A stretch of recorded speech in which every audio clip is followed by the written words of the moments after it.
안녕하세요. 저는 사랑하는 엄마를 늘 마음속에 기억하고 사는 40대 여자입니다. 저에겐 너무나도 소중한 엄마라서 잘해드린 것 뿐인데 그걸 부러워하다 못해 질투하고 시샘하는 사람이 있더라고요. 저는 오늘 질투심 많은 저희 시모에 대해 얘기해 보려고 합니다. 끝까지 재미있게 잘 들어주셨으면 좋겠습니다. 저는 엄마에 대한 애정이 많은 반면 아빠에 대해선 좋은 기억이 하나도 없는 사람이에요. 어릴 때 아빠가 맨날 일도 안 하고 술만 먹으며 돈을 펑펑 쓰던 기억밖에 없었거든요. 그러다 보니 저희 엄마가 마음고생을 참 많이 하셨답니다. 여보, 제발 돈만 쓰지 말고 일을 하란 말이야. 앞으로 우리 애들 키우려면 돈 많이 들어가는데 언제까지 그렇게 펑펑 쓰기만 하면서 살 거야. 참나, 난 어차피 우리 아버지한테 물려받을 유산 많아서 괜찮거든. 그러니까 나한테 이래라 저래라 하지 좀 마. 저희 엄만 아빠가 그럴 때마다 엄청 힘들어 하셨어요. 엄만 그 힘든 마음을 교회에 나가서 기도하며 달래셨답니다. 아빠 말도 없이 며칠 동안 외박을 할 때도 많았는데 다른 여자랑 같이 돌아다니는 소문이 동네에 퍼지기도 했습니다. 한 번은 또 외박을 하던 아빠를 할아버지가 저희 집으로 잡아와서는 엄청 혼내신 적도 있었어요. 야, 이놈아, 제발 정신 좀 차려라. 처자식까지 있는 놈이 언제까지 이렇게 한심하게 살 거야? 하지만 할아버지가 아무리 혼을 내셔도 아빤 달라지지 않았어요. 그러다 보니까 엄마도 어느 순간부턴 포기하게 되었습니다. 그런데 제가 9살이었을 때 또 평소처럼 아빠가 3일째 집에 들어오지 않았어요. 원래 그런 사람이었기 때문에 기다리지도 않았는데 생각지도 못한 충격적인 연락이 오고 말았어요. 세상에, 아빠가 술 취해서 음주운전을 하다가 가드레일을 들이받고 세상을 떠났다는 거예요. 그렇게 우리 집안에 피해만 주던 아빤 한순간에 하늘나라로 떠나버리고 저희 가족은 갑작스럽게 장례식을 해야 했습니다. 하지만 아빠에 대한 좋은 기억이 하나도 없어서 그런 걸까요? 저도 제 여동생도 장례식장에서 눈물 한 방울 나오지 않더라고요. 그냥 이제 아빠를 안 봐도 된다는 생각에 오히려 안도감이 들었습니다. 그런데 장례식이 끝난 지 며칠 지났을 때 할아버지가 저희 엄마를 찾아와선 돈 봉투 하나를 주시더라고요. 애미야, 그동안 우리 아들 때문에 고생 많았지? 우리 아들이 우리 집에 있는 돈을 다 갖다 쓰는 바람에 내가 너한테 줄 게 이것밖에 없어서 미안하구나. 앞으로 혼자 우리 손주들 키우려면 힘들 텐데 이거라도 보태 쓰거라. 하지만 엄만 할아버지한테 받은 그 돈을 나중에 저희 결혼할 때 쓴다고 고이 간직하고선 열심히 도배공 일을 하면서 저희 자매를 키우셨어요. 도배 일이 힘들다 보니까 맨날 어깨랑 허리에 파스를 잔뜩 붙이고 사시더라고요. 엄마, 너무 무리하는 거 아니에요? 저 김치에 밥만 먹어도 되고 용돈 없어도 되니까 좀 쉬엄쉬엄 하세요. 아니야. 그래도 내가 한 살이라도 젊을 때 더 열심히 일해야지. 어차피 나이 먹으면 일하고 싶어도 일할 수가 없어. 저희 엄만 저희를 위해 정말 고생 많이 하셨습니다. 그렇게 엄마 덕분에 저랑 여동생은 둘 다 대학을 무사히 졸업할 수 있게 되었어요. 그 후 여동생은 평범한 회사에 취업하고 전 홈쇼핑 회사에 취업해 일을 하게 되었어요. 저는 늘 엄마한테 감사한 마음이 있었기 때문에 시간 날 때마다 엄마랑 자주 붙어 다녔습니다. 여동생과 셋이서 팔짱 끼고 쇼핑도 하러 다니고 평소에 눈여겨봤던 예쁜 카페가 있으면 꼭 쉬는 날 엄마랑 같이 가기도 했어요. 그렇게 엄마 하루하루 행복한 시간을 보내다 20대 후반에 지인의 소개로 일반 직장에 다니는 남편을 만나게 되었어요. 남편은 되게 듬직하고 성격이 긍정적인 사람이라 좋았습니다. 결혼 전에 시댁에 인사드리러 갔는데 예비 시모가 저한테 이러시더라고요. 우리 아들한테 들어보니까 아버지가 안 계신다고 하던데 아가씨 어릴 때 돌아가셨나 봐요. 아, 그게 사실 저희 아빠가 술을 너무 좋아하셔서 술 먹고 운전하시다가 저 9살 때 사고 나서 돌아가셨어요. 그래서 저희 엄마가 저랑 여동생 혼자 키우시느라 엄청 고생 많이 하셨거든요. 저는 결혼하는 마당에 굳이 숨기는 것도 좀 아니라고 생각해서 그냥 솔직하게 말씀드렸습니다. 그랬더니 예비 시모가 깜짝 놀라며 저한테 이러시는 거예요. 어머, 우리 예비 사부인께서 나랑 팔자가 똑같으시네. 우리 남편도 술에 환장하는 사람이었거든. 게다가 술만 먹는 것도 아니야. 맨날 여자 끼고 돌아다니고 집에 생활비도 안 갖다 주고 내가 공장 다니면서 돈 벌어오면 그거 홀라당 뺏어가지 뭐야. 그런데 그렇게 술 좋아하는 양반이 결국엔 우리 아들 11살 때 간암으로 세상을 떠나고 말았거든. 그래서 나도 혼자서 우리 애들 키우느라 참 고생 많았었지. 예비 시모의 말을 들어보니까 정말 저희 집이랑 상황이 비슷하더라고요. 그래서 저도 예비 시모한테 저희 아빠에 대한 얘기를 좀 해드렸습니다. 그랬더니 예비 시모가 눈물까지 글썽이며 저한테 이러시더라고요. 아이고, 예비 사부인께서 고생 참 많이 하셨겠네. 내가 같은 일을 겪어봐서 누구보다도 잘 알지. 아무래도 내가 앞으로 우리 예비 사부인한테 잘해드려야겠어. 그렇게 전 양가의 허락을 받고 남편과 결혼을 하게 되었습니다. 결혼 초기엔 시모랑 정말 잘 지냈어요. 한 번은 시모와 같이 마트에 장을 보러 간 적이 있었는데 시모가 장 보는 내내 싱글싱글 웃으시더니 저한테 이러시더라고요. 사실 내가 평소에 혼자 장 보러 다닐 때 딸내미들 데리고 마트에 나오는 엄마들이 그렇게 부러웠었거든. 우리 딸은 워낙에 성격도 쌀쌀맞고 무뚝뚝해서 말이지. 그런데 우리 딸도 안 해주는 걸 새아가 네가 이렇게 함께 해주니까 내가 기분이 너무 좋구나. 어머, 그러세요? 그럼 우리 장 보고 나서 집에 돌아가는 길에 요 앞에서 떡볶이랑 오뎅도 사 먹고 갈까요? 아까 지나오면서 보니까 냄새가 너무 좋더라고요. 그렇게 장을 보고 마트 근처에 있는 포장마차에서 떡볶이랑 오뎅을 같이 사 먹었는데 시모가 어린아이처럼 너무 즐거워하시더라고요. 그렇게 시모랑 같이 시댁에 와서 같이 장본 것도 정리하고 저녁 준비도 같이 하기 시작했습니다. 그런데 밖에서 놀다 들어온 시누이가 들어오자마자 시모한테 짜증을 내기 시작하는 거예요. 엄마, 나 배고파 죽겠는데 아직도 밥을 안 해놓으면 어떡해. 나 배고프면 스트레스 받는 거 몰라? 아유, 조금만 기다리면 되지. 왜 이렇게 짜증이니? 그렇게 배고프면 방금 마트에서 빵 좀 사왔으니까 그거나 좀 먹고 있던지. 아, 진짜. 빵도 다 맛없는 거밖에 없잖아. 난 크림 잔뜩 들어간 빵 아니면 안 먹는다고. 도대체 이딴 걸 누가 먹어? 신우인 그때 당시 나이가 20대 후반이었는데도 정말 철이 없더라고요. 시모가 왜 저랑 같이 다니는 걸 좋아하시는지 알 것 같았어요. 그래서 전 시모가 절 좋아해 주시는 만큼 저도 시모한테 정말 잘해드렸습니다. 한 번은 시모가 어깨가 너무 뻐근하다고 하셔서 같이 타이 마사지를 받으러 간 적도 있었어요.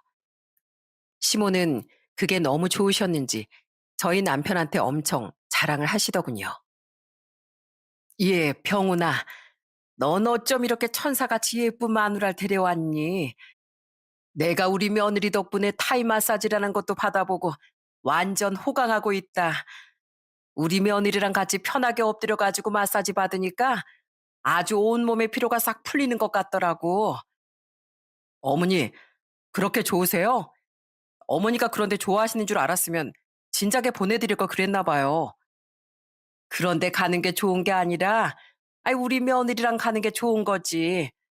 나 혼자 가서 마사지 받으면 뭐하니? 그러다 한 번은 비가 오는 주말이었어요. 시모가 갑자기 저한테 전화해서는 이러시는 거예요. 예, 오늘 비가 추적추적 내리는 걸 보니까 파전이 그렇게 땡기더라. 그래서 나 혼자라도 파전 부쳐 먹으려고 했더니 영 기분이 안 나지 않겠니? 반죽하려고 재료 다 준비해 놨다가 나 혼자 너무 적적한 것 같아서 그만뒀다. 어머님, 그럼 제가 지금이라도 어머님 댁으로 갈까요? 혼자 드시기 적적하시면 저랑 같이 드시면 되잖아요. 제가 그렇게 말하자 힘없던 시모의 목소리가 갑자기 밝아지더라고요. 그렇게 전 남편과 같이 바로 시댁으로 가서 시모와 같이 파전을 부쳐 먹었습니다. 그랬더니 시모가 같이 먹으니까 너무 맛있다면서 좋아하시더라고요. 시어머니가 절 너무 좋아해 주시니까 저도 더 시어머니한테 잘해드릴 수밖에 없더군요. 물론 남편도 저희 집에 무척이나 잘했습니다. 제 여동생은 직장 근처에서 자취를 하고 저희 엄마는 혼자 지내셨는데 남편이 저희 엄마 쓸쓸하지 않게 자주 찾아가더라고요. 장모님, 저 왔습니다. 저 없는 동안 많이 심심하셨죠? 오늘 날씨도 좋은데 저랑 같이 나들이나 가시죠? 제가 경치 좋은 식당 하나 알아놨어요. 아이고, 자네가 이렇게 자주 찾아와 주니 내가 심심할 겨를이 없구만. 내가 사위 잘 둬서 이 나이에 맛있는 것도 많이 먹고 좋은 데 많이 다니면서 참 호강하네. 남편은 평소에 저희 엄마한테 안부 전화도 자주 하고 정말 사위 역할을 톡톡히 잘하더라고요. 그러다 보니까 제 여동생도 저희 남편을 되게 좋아했어요. 형부, 요즘에 형부 덕분에 우리 엄마 표정이 엄청 밝은 거 아세요? 엄마가 요즘에 아들 생긴 것 같다면서 얼마나 좋아하시는지 몰라요. 이렇게 저희 부부는 행복한 결혼 생활을 하며 아들 하나, 딸 하나를 낳게 되었습니다. 남편과 결혼을 하게 되면서 저희 집안에도 웃음이 더 많아지고 시모도 저와 같이 있는 걸 워낙 즐거워하시니까 너무 좋더라고요. 그러다가 한 번은 저희 부부가 시모랑 친정엄마를 같이 모시고 외식을 한 적이 있었어요. 거기서 시모가 제 칭찬을 엄청 많이 하시더라고요. 사부인, 제가 요즘에 우리 며느리 때문에 얼마나 행복한지 아십니까? 같이 마트만 가도 재밌고 집에서 맛있는 거 해 먹으면서 수다만 떨어도 얼마나 즐거운지 몰라요. 게다가 지난번에 마사지도 같이 받으러 갔었는데 피곤한 것도 싹 풀리고 너무 좋더라고요. 아이고, 그러셨어요? 원래 저희 딸이 워낙 살가운 성격이거든요. 그래서 저도 예전부터 주변 사람들한테 얼마나 부러움을 많이 샀는지 몰라요.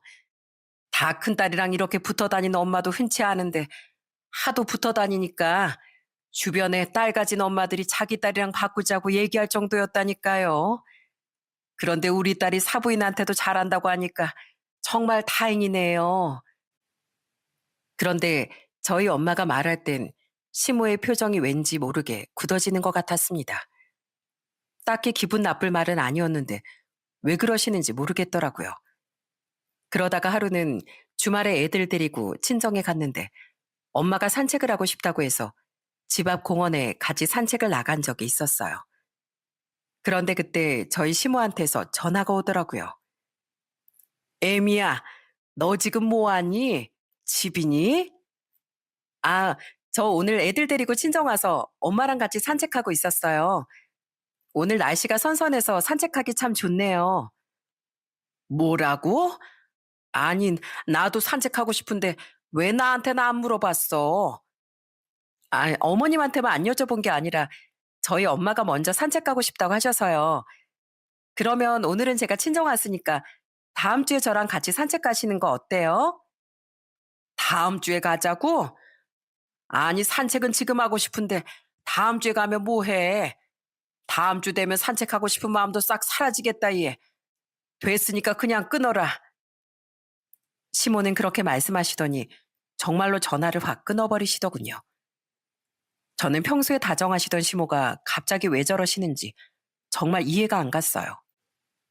그러다가 한 번은 저희 엄마가 좀 편찮으셨는데 마침 그때 명절이라 3일 중에 하루만 시댁에 있고 친정에 이틀 동안 있었던 적이 있었어요. 그런데 그때도 시모가 저한테 뭐라고 하시는 거예요.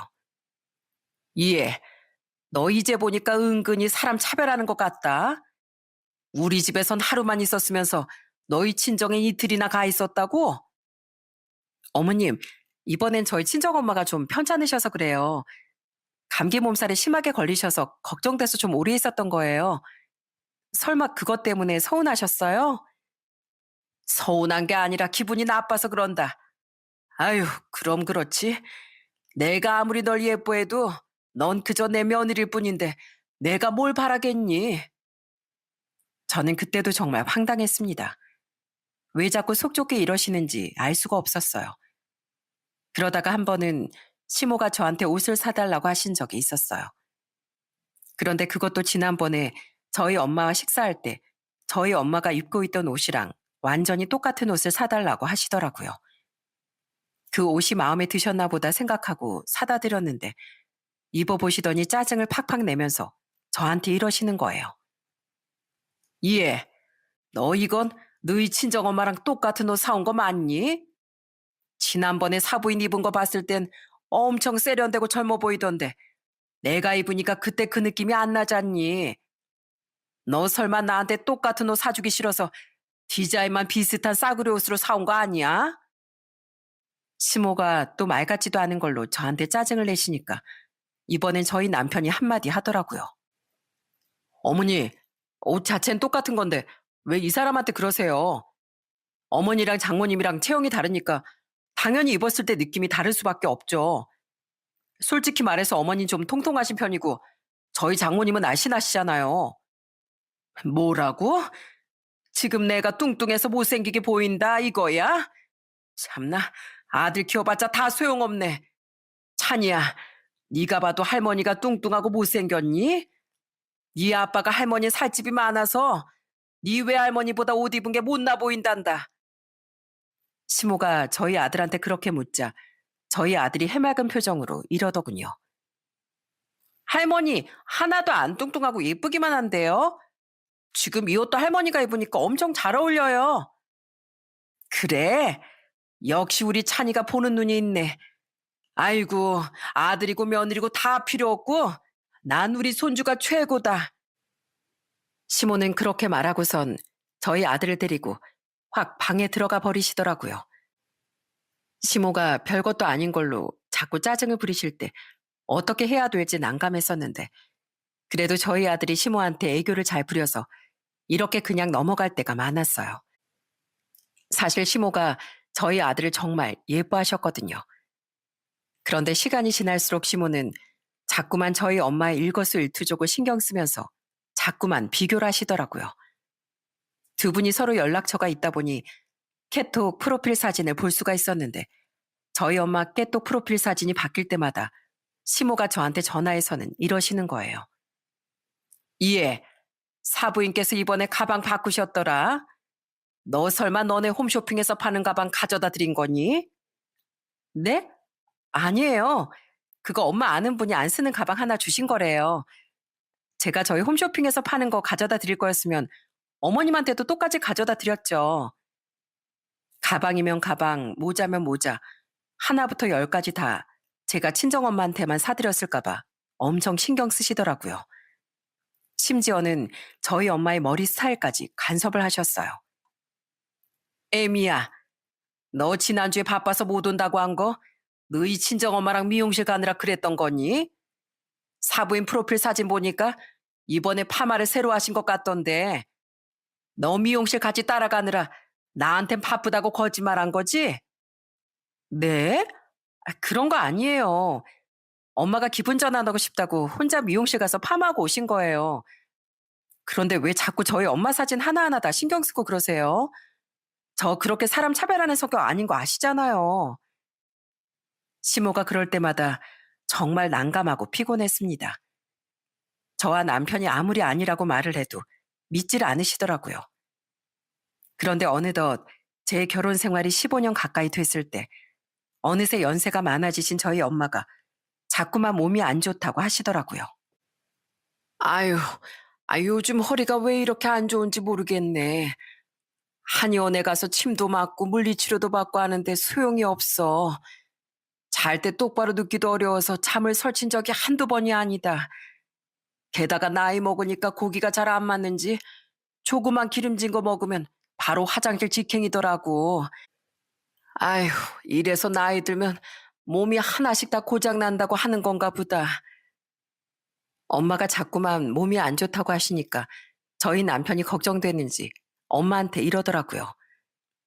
장모님, 이참에 병원 가서 정밀 검사 좀 받아보시는 게 낫지 않겠어요? 별거 아니라고 넘겼다가 큰 병이면 큰일 나는 거잖아요. 하지만 엄만 그냥 나이 먹어서 그런 거라며 병원도 안 가고 고집을 피우시더라고요. 결국 남편이 안 되겠다며 저희 엄마를 억지로 병원에 모셔가 검사를 받게 됐어요. 저는 그때까지만 해도 별일 없을 거라고 생각했는데 검사 결과는 정말 충격적이었습니다. 세상에 저희 엄마가 췌장암 말기라는 거예요. 저도 유튜브 사연을 보면서 췌장암에 걸린 사람들을 많이 봤는데 췌장암이 진짜 무서운 병이라고 하더군요. 그런데 하필이면 저희 엄마가 췌장암 말기라고 하니까 정말 세상이 무너지는 것 같았습니다. 그런데 말기다 보니까 병원에서 수술이 불가하다고 해서 어쩔 수 없이 항암 치료만 받게 되었어요.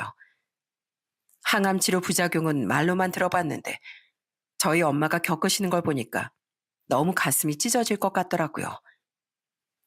엄마, 미음이라도 좀 드셔보세요. 뭐라도 드셔야 기운이 나는데 속 안 좋다고 자꾸 안 드시면 어떡해요. 아이고, 나도 널 생각해서 먹고 싶은데 도저히 넘어가질 않는다. 속은 또 왜 이렇게 뒤집어지는지 먹은 것도 없이 맨날 토만 하고 입안이 다 헐어서 사는 게 아니구나. 머리가 너무 어지러워서 가만히 앉아 있는 것도 못하겠고 화장실에만 갔다 하면 설사라니까 화장실 가는 것도 무섭더라고. 힘없는 목소리로 그렇게 말씀하시는데 그 와중에 제가 해드릴 수 있는 게 아무것도 없다는 게 너무 원망스러웠어요. 그래서 엄마가 힘을 낼 수 있게 옆에서 응원이라도 해드려야 될 것 같아 시간 날 때마다 엄마를 찾아가고 더 잘해드렸습니다. 제 여동생도 틈날 때마다 저희 엄마한테 와서 간호를 해주더라고요. 그런데 제가 아픈 엄마를 더 챙기기 시작하니까 시모의 질투가 더 심해지는 거예요. 예, 사부인께서 진짜 아프신 거 맞니? 병원에서 뭐 오진한 거 아니고? 지난번에 봤을 때 멀쩡하셨잖니? 내가 봤을 땐 아무래도 너희 엄마가 엄살이 좀 심하신 것 같더라. 네? 병원에서 췌장암 말기라고 진단까지 내렸는데 무슨 엄살이라는 거예요? 저희 엄마 요즘에 항암치료 부작용 때문에 밥도 못 드시고 얼마나 힘들어 하시는 줄 아세요? 아니, 아이 혹시 사부인께서 고생을 많이 안 해보셔서 엄살 부리시는 건가 했지. 솔직히 말해서 난 뭐 괜찮은 줄 아니? 나도 허리도 아프고 다리도 아프고 여기저기 안 아픈 데가 없어 얘. 건강검진에서 괜찮다고 나오긴 했지만 나도 속은 다 썩어 있다고. 저는 엄마가 잘못될까봐 하루하루 불안해 죽겠는데 이 와중에도 본인이 더 힘들다고 하시는 시모 때문에 너무 화가 나더라고요. 하지만 엄마가 너무 아프셨기 때문에 그런 거 하나하나 다 신경 쓸 겨를이 없었습니다. 그런데 하루는 평소처럼 엄마의 간호를 하고 있었는데 시모가 저한테 전화하더니 이러시는 거예요. 에미야, 다음 주 주말에 나랑 같이 1박 2일로 놀러 가는 거 어떠니? 날씨도 추워지기 전에 나들이 한번 더 갔다 와야지. 어머님, 죄송한데요. 지금 저희 엄마가 너무 아프셔서 안 될 것 같아요. 놀러 가는 거 나중에도 갈 수 있는 거니까 어머님이 이해 좀 해주세요. 참나, 시애미한테 1박 2일 시간 내는 것도 어려워? 너 지금 나랑 놀러 가기 싫어서 너희 엄마 핑계 대는 거지? 너 내가 다 알고 있어. 제가 계속 아니라고 했지만 시모는 전혀 믿어주시질 않더군요. 시모가 이러실 때마다 얼마나 답답했는지 몰라요. 그런데 그 와중에 저희 엄만 병에 차도가 전혀 없고 항암 치료 부작용으로 계속 힘들어하기만 하셨어요. 그런데 더 이상은 버티기 힘드셨는지 하루는 저한테 이러시더라고요. 혜란아, 엄마 그냥 항암 치료 포기하고 집으로 가련다. 항암 치료를 한다고 해서 얼마나 더 살 수 있을지도 모르는데 남은 인생 이렇게 고통스럽게 사느니 그냥 좀 더 짧게 살다가 하루라도 행복하게 지내고 싶구나. 네? 항암 치료 포기하면 갑자기 화가 안 좋아질 수도 있어요. 그런데도 진짜 그러시겠다고요? 그래, 엄만 꼭 그렇게 하고 싶어. 사실 엄마가 예전부터 소원이 하나 있었단다. 죽기 전에 성지순례 여행을 꼭 한번 가고 싶었는데 아무래도 지금이 아니면 안 될 것 같아. 혜란이 네가 이 엄마 소원 좀 들어줄 수 있겠니? 사실 저도 엄마가 너무 고통스러워하는 걸 보면서 이게 맞나 싶을 때가 많았거든요. 그런데 엄마가 남은 생은 치료 대신 즐겁게 보내고 싶다고 하셔서 아픈 가슴을 부여잡고 그렇게 하기로 했습니다. 그 후 엄마는 치료를 중단하고 저랑 남편은 휴가까지 내서 튀르키예랑 그리스를 다녀오는 성지순례 여행을 떠났어요. 거기서 데린쿠유라는 지하 도시를 구경했는데 엄마가 엄청 좋아하시더라고요. 아이고, 여기가 기독교인들이 박해를 피해서 숨어 지냈다던 그 지하 도시구나.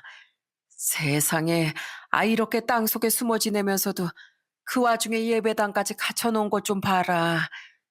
내가 살다 살다 이런 의미 있고 역사 깊은 곳에 와보다니 정말 감격스럽구나.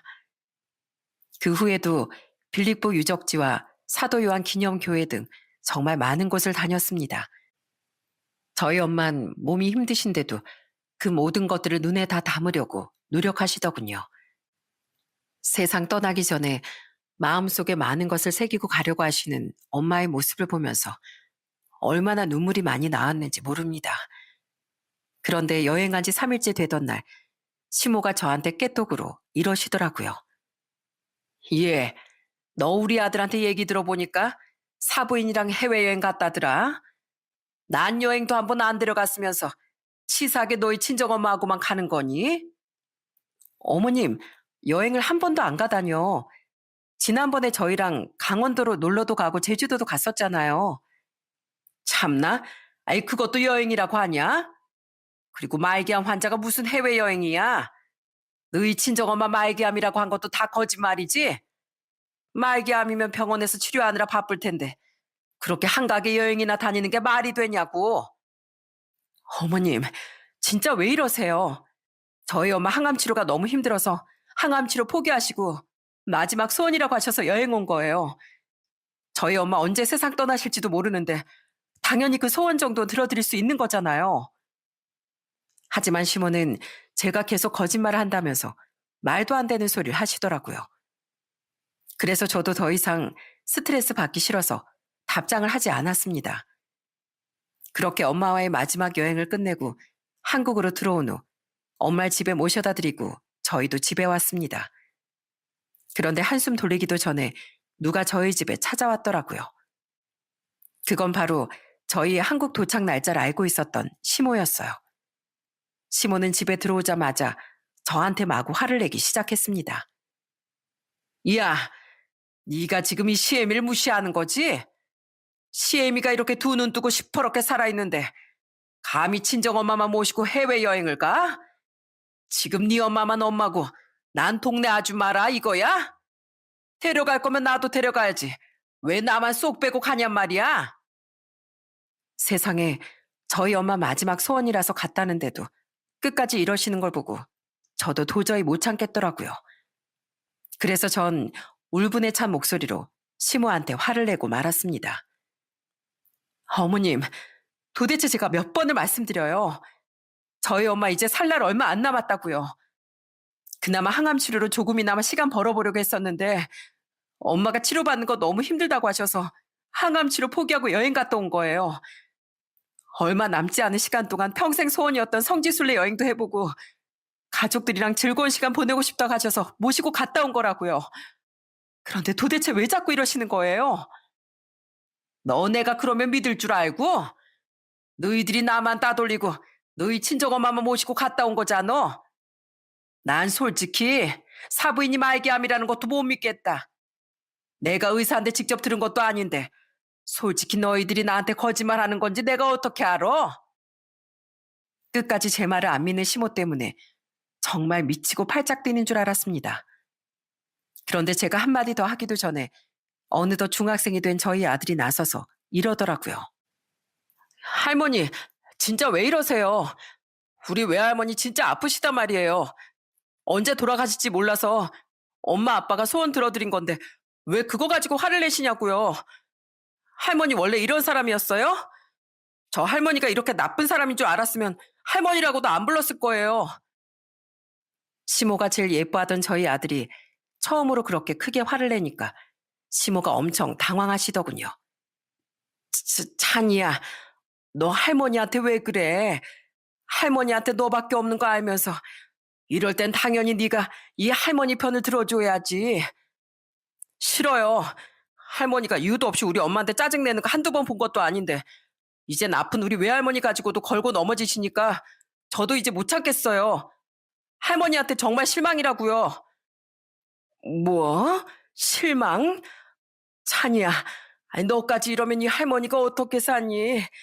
내가 너를 얼마나 사랑하는지 너도 잘 알지 않니? 필요 없어요. 전 할머니만큼 외할머니도 좋아했는데 우리 외할머니가 살 날이 얼마 남지 않았다고 해서 얼마나 슬픈 줄 아세요? 그런데 할머니, 우리 외할머니가 아프다는 말도 안 믿으시잖아요. 전 그렇게 남의 말도 안 믿고 고집만 부리는 할머니 필요 없어요. 앞으로 저 사랑하지도 마시고요. 저 손주로 생각하지도 마세요. 저도 앞으로 할머니 안 볼 거니까요. 저희 아들이 발악을 하면서 그렇게 소리치자 시모가 큰 충격을 받으셨는지 얼굴이 새파랗게 질려서 아무 말씀도 못 하시더군요. 그러더니 바닥에 주저앉아서 이러시는 거예요. 예, 애미야. 사부인께서 정말로 살 날이 얼마 안 남으신 거니? 최장한 말기였다는 게 진짜였다고? 그래요. 제가 몇 번이나 말씀드렸잖아요. 거짓말할 게 따로 있지. 자기 엄마가 암 말기라고 거짓말할 사람이 어디 있어요. 아휴, 난 설마 했지.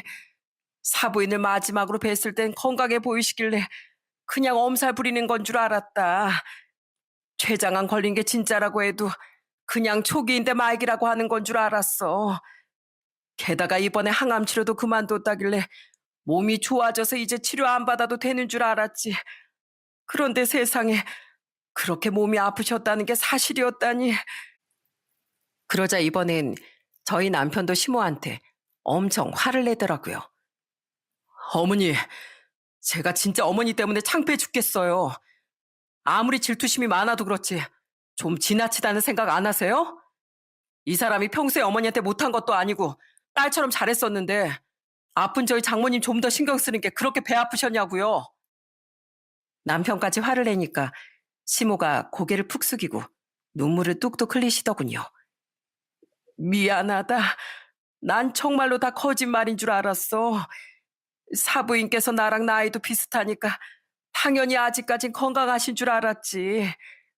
요즘에 다들 100세 시대라고 하는데 사부인께서 벌써 그런 큰 병을 얻었을 줄은 상상도 못했단 말이야. 어머님, 저는요, 차라리 어머님 말씀처럼 저희 엄마가 아프다는 게 거짓말이었으면 좋겠어요. 엄마가 곧 세상을 떠날지도 모른다고 생각하니까 지금도 이렇게 가슴이 찢어진다고요. 어머님은 제가 어머니만 따돌리고 저희 친정엄마랑 재밌게 놀고 싶어서 여행 갔다 온 줄 아시죠? 아니요. 저 이번에 여행 가서 웃는 시간보다 우는 시간이 더 많았어요.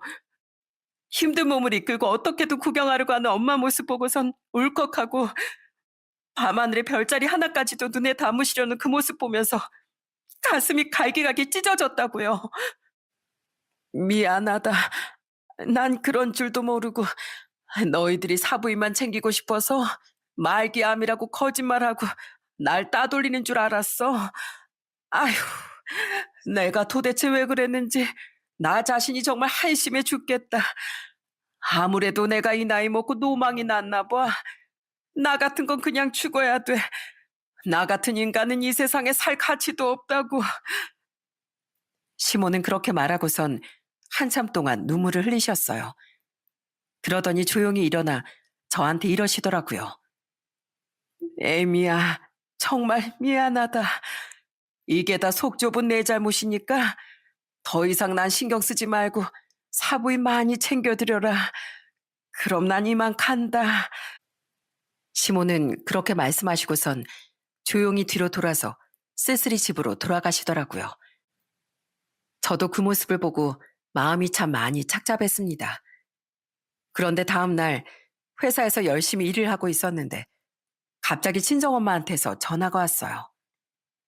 혜란아, 방금 너희 시어머니한테서 전화가 왔는데 지금 우리 집으로 오고 있다고 하시네.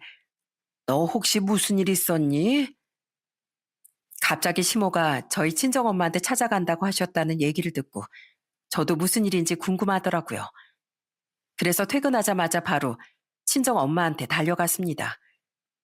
그런데 세상에 전 거기서 정말 깜짝 놀랄 만한 광경을 보고 말았어요. 시어머니가 저희 엄마한테 죽을 끓여주고 계신 거예요. 어머님, 지금 여기서 뭐 하세요? 아, 그게 내가 사부인한테 너무 죄송해서 이렇게 찾아왔다. 너흰 평일에 출근하느라 바쁘니까 나라도 이렇게 옆에 있어주고 싶어서 말이야. 시어머니는 저희 엄마한테 손수 끓인 죽을 숟가락으로 다 떠주시면서 엄마한테 진심으로 사과를 하시더라고요. 사부인, 제가 그동안 사부인께서 진짜 아프신 줄도 모르고 저희 며느리한테 참 스트레스를 많이 줬습니다. 제가 그동안 외롭게 살고 딸이랑도 살갑게 지내지 못하다 보니까 우리 며느리를 저 혼자 독차지하고 싶은 마음에 욕심을 냈었던 것 같아요. 사람이 나이 먹을수록 현명해져야 되는데 저는 너무 어리석은 사람이었나 봅니다. 정말 다시 한번 죄송합니다. 시어머니가 그렇게 사과를 하시자 저희 엄마가 시어머니 어깨를 따뜻하게 안아주면서 이러시더라고요. 사부인, 그동안 많이 힘드셨죠? 그래도 우리 딸들은 둘 다 살갑다 보니까 전 많이 웃으면서 지냈는데 사부인께선 하나 있는 딸이 무뚝뚝하고 쌀쌀맞으니 기댈 데도 없었겠지요. 물론 우리 사이도 있지만 그래도 아들하고 딸은 느낌이 다르지 않습니까? 그래서 저희 딸한테 사랑도 듬뿍 주시고 많이 의지하셨던 것 같은데 저희 딸이 요즘에 절 더 많이 챙겨서 섭섭해 하셨을 것도 잘 압니다. 사부인께서 저희 딸을 예뻐하셨던 만큼 섭섭한 마음도 더 크셨겠죠. 아유, 아닙니다. 딸이 시애미보다 친정엄마를 더 챙기는 건 당연한 건데 제가 욕심이 너무 많았어요. 우리 며느리를 이렇게 예쁘게 키우는데 보태주는 거 하나 없었으면서 사부인이랑 똑같이 챙겨주길 바란 제가 잘못이죠. 게다가 이렇게 많이 아프시다는데도 그 말을 믿지도 않고 괜한 질투심만 부려서 정말 죄송합니다. 그래서 말인데 좀 늦긴 했지만 제가 이제라도 사부인 곁을 지켜드려도 될까요? 지금이라도 사부인이랑 친구처럼 지내면서 남은 시간 동안 편하게 지내시게끔 해드리고 싶습니다. 애미야, 나 그렇게 해도 되겠니? 너랑 사부인이 허락만 해주신다면 내가 꼭 그렇게 하고 싶구나. 시어머니가 그렇게 말씀하시자 저희 엄마가 인자하게 웃으며 이러시더라고요. 사부인, 저희 딸 허락받을 필요 없습니다. 저 평소에 혼자 지내느라 적적했는데 사부인이랑 같이 있으면 소소하게 옛날 얘기도 하면서 시간도 보내고 좋죠. 그러니까 그렇게 하고 싶으시다면 그렇게 하셔도 됩니다. 저야말로 사부인께서 그렇게 해주시면 정말 감사할 것 같네요. 그게 정말이세요? 아이고, 역시 우리 며느리가 누굴 닮아서 이렇게 착한가 했더니 다 사부인을 닮아서 그런가 봅니다. 정말 고맙습니다, 사부인.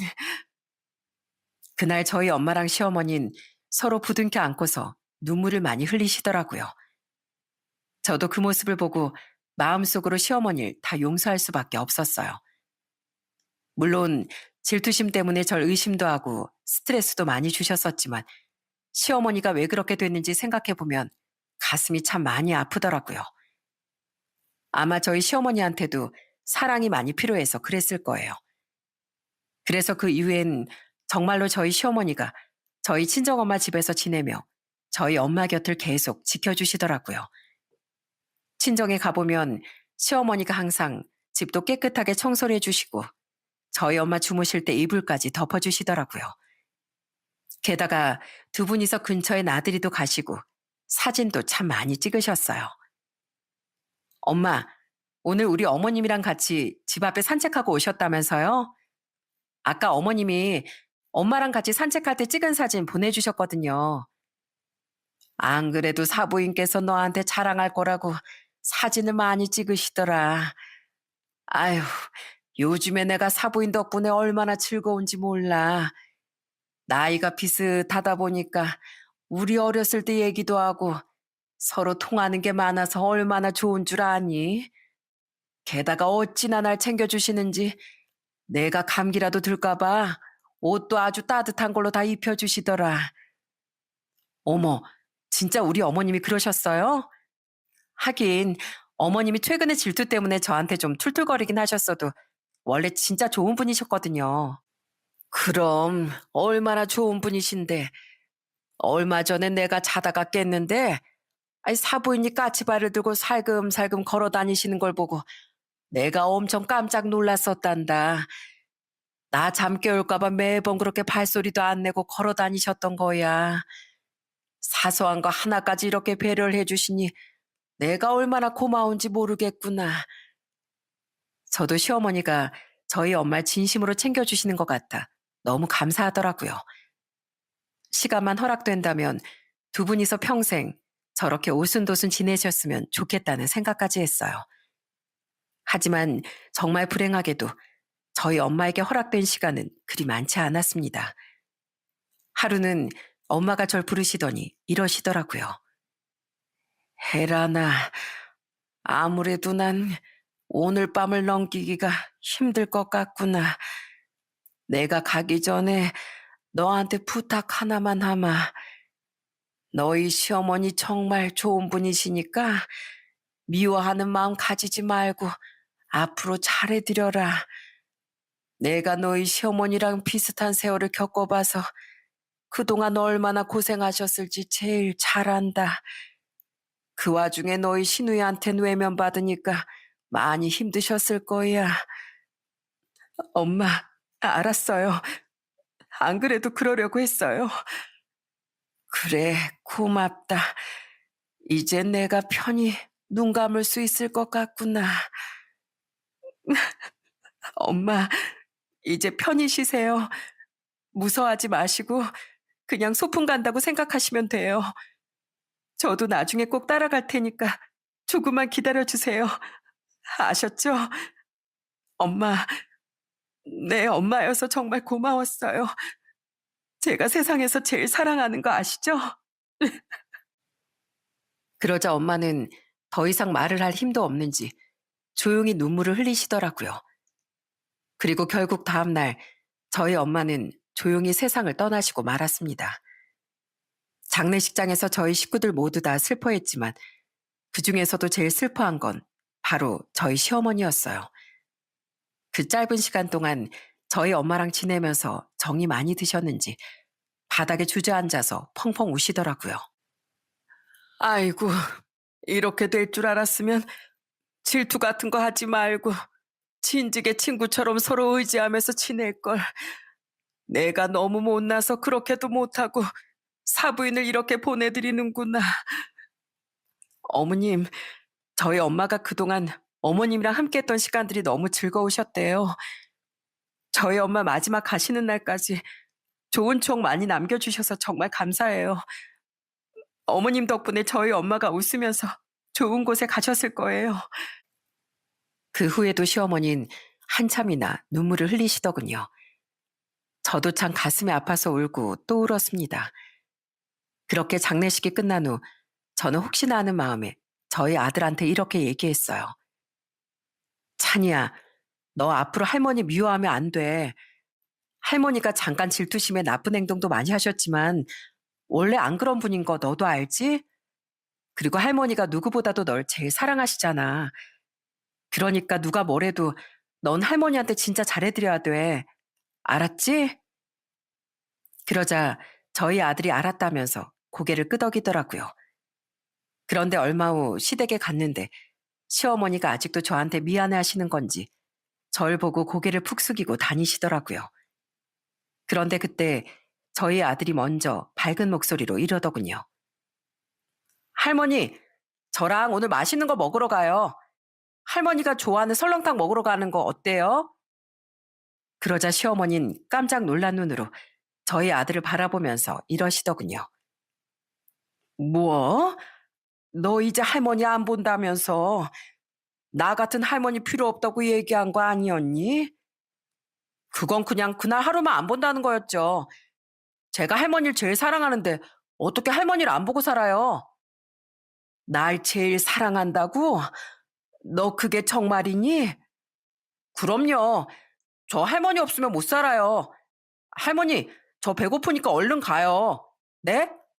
빨리 할머니랑 맛있는 설렁탕 먹고 싶단 말이에요. 그렇게 저희 아들이 먼저 애교를 부리며 다가가니까 시어머니께서도 그제서야 밝게 웃으시더군요. 저는 그 모습이 너무 좋아 보여서 시어머니가 더 웃으실 수 있게 예전보다 더 많이 시어머니를 챙겨드렸어요. 이제는 친정에 갈 일이 없으니 시댁에도 2배로 더 많이 찾아가고 시간 날 때마다 시어머니랑 여기저기 돌아다녔답니다. 그 와중에도 시누인 여전히 제 멋대로 행동했는데 이젠 시어머니도 시누이는 딸로 생각 안 한다며 그냥 신경 안 쓰시더라고요. 그렇게 어느덧 시간이 흘러 저희 엄마가 돌아가신 지도 1년이 되었습니다. 예전에 시어머니가 본인만 빼고 해외여행을 간다고 말씀하셨던 게 마음에 걸려서 시어머니한테 이렇게 여쭤본 적이 있었어요. 어머님, 이번에 저희랑 같이 해외여행 한번 가실래요? 혹시 어디 가고 싶은 데 있으세요? 아이고, 난 너희들하고 같이 있기만 하면 어디든지 상관없지. 꼭 해외가 아니더라도 그냥 국내 여행도 상관없다. 원래 여행은 어딜 가느냐보다 누구랑 가는지가 제일 중요하다고 하잖니. 그래요? 근데 왜 지난번엔 저랑 여행 간 적 한 번도 없다고 하셨어요? 강원도랑 제주도도 갔다 왔는데 한 번도 여행 간 적 없다고 저한테 뭐라고 하셨잖아요. 그건 국내 여행은 갔었는데 해외여행은 안 갔다 이거지. 그런데 그땐 그냥 내가 심통나서 그랬던 거고 난 그냥 국내 여행도 좋다. 너희랑 같이 갈 수만 있다면 아무것도 없는 무인도여도 상관없어. 알고 보니 저희 시어머니는 여행이 중요한 게 아니라 항상 저희랑 같이 있고 싶으셨던 거였어요. 그 마음을 알고 나니까 저도 모르게 왠지 울컥하더라고요. 그래도 이왕 여행 가는 거 해외여행이 좋을 것 같아서 다음 달쯤에 시어머니랑 같이 해외여행을 가려고 계획하고 있답니다. 그런데 시어머니는 저희랑 같이 가는 해외여행이 그렇게 설레시는지 벌써부터 무슨 옷을 입고 갈지 고르고 계시더라고요. 에미야, 나 여행 갈 때 이런 옷 입고 가면 어떨 것 같니? 내가 그래도 젊었을 때 이런 화사한 옷이 잘 어울렸었거든. 어머, 너무 예쁠 것 같은데요. 안 그래도 지난번에 어머님이 젊었을 때 사진 보여주셨잖아요. 저 그거 보고 완전 미스 코리아인 줄 알았어요. 어머머, 아이 미스 코리아는 무슨. 너 자꾸 그렇게 나 띄워주면 나 진짠 줄 안다. 저는 민망해하면서도 쑥스러워하시는 그 모습을 보고 웃음을 빵 터뜨리고 말았답니다. 그런데 사실 미스 코리아 같았다는 그 말은 농담이 아니었어요. 저희 시어머니 젊었을 때 사진을 보니까 정말 예쁘셨더라고요. 저희 시어머니한테도 그렇게 꽃다운 시절이 있었을 텐데 혼자 자식들 키우느라 고생 많이 하셨을 거 생각하니까 앞으로도 더 잘해드려야겠다는 생각이 들었습니다. 아마 저희 엄마나 시어머니 말고도 혼자서 자식들 키우느라 고생 많이 하신 분들이 많을 거예요. 혹시라도 그 자녀분들께서 이 사연을 듣게 되신다면 나중에 후회하지 말고 살아 계실 때 최대한 잘해드리라고 말씀드리고 싶네요. 우리 어머님들께선 많은 걸 바라는 게 아니라 자식과 따뜻한 말 한마디 더 나누고 일상을 공유하면서 소소한 행복을 느끼길 바라시는 것 뿐이랍니다. 그 정도는 어려울 거 하나도 없으니까 지금이라도 꼭 그렇게 하셨으면 해요. 저는 자식들을 위해 헌신하시는 이 세상의 모든 부모님들을 존경합니다. 저 역시도 그런 부모가 되기 위해 많이 노력하고 있어요. 몇 년 전에 결혼한 제 여동생도 저희 친정엄마 같은 엄마가 되고 싶다는 얘기를 입에 달고 살더라고요. 여러분, 그럼 전 이쯤에서 제 이야기를 마쳐야 할 것 같네요. 짧지 않은 이야기 끝까지 들어주셔서 정말 감사합니다. 그럼 모두들 행복하세요.